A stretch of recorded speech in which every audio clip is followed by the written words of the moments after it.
Ashamaa dhaggeeffattootaa fi jaallatamtoota maatiiwwan miidiyaa Kiilolee, guyyaa har'aa odeeffannoo wayitaawaa qabannee jirra. Turtiin keessan hanga dhuma qophiitti nu waliin haa ta'u. Jaalmarroon seera dhabdummaan garichaa gara badisaatti nu geessaa jira jechuu oduun miliqxee baatee nu geessee jirti. Miseensonni shanii bosonatti hafan gocha seera dhabdummaa garaagaraa irratti hirmaachaa akka jiranis dubbate. Hidhattoonni rakkinaa fi beela garaagaraan daraaramaa jiran kunneen hannaa fi saamicha raawwachaa kan jiran yommuu ta'u, hooggantoonni garichaa furmaata tokko fiduu akka hin dandeenyes heerameera. Kanarraa kan ka'e jaalmarroon maqaan keenya badee jira jechuun hooggantoota achi keessa jiran mariisisuun maqaan nu badeera jechuunis abdii kutannaa jabduu keessa galuu maddi odeeffannoo keenyaa ibseera.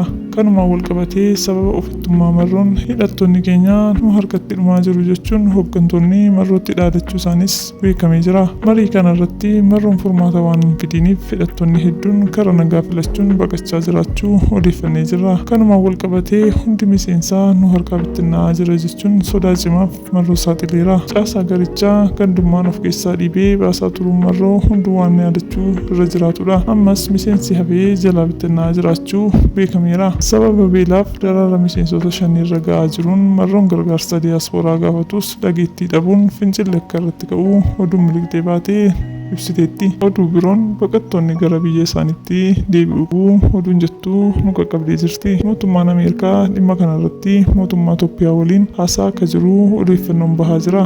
Itoophiyaan deebii ifatti waan hin laanneef qaama tarsiimoo immigireeshinii fi seera kabachiisuu bal'aa ta'een dhimmicha furuuf yeroo dhiyootti mariin dippiloomaasii ni gaggeeffama jedhamees eegamaa jira. Egaa jaallatamtoota keenya qophii guyyaa har'aa asumaan golomnaa turtii gaarii qabaadhaa. Galatooma.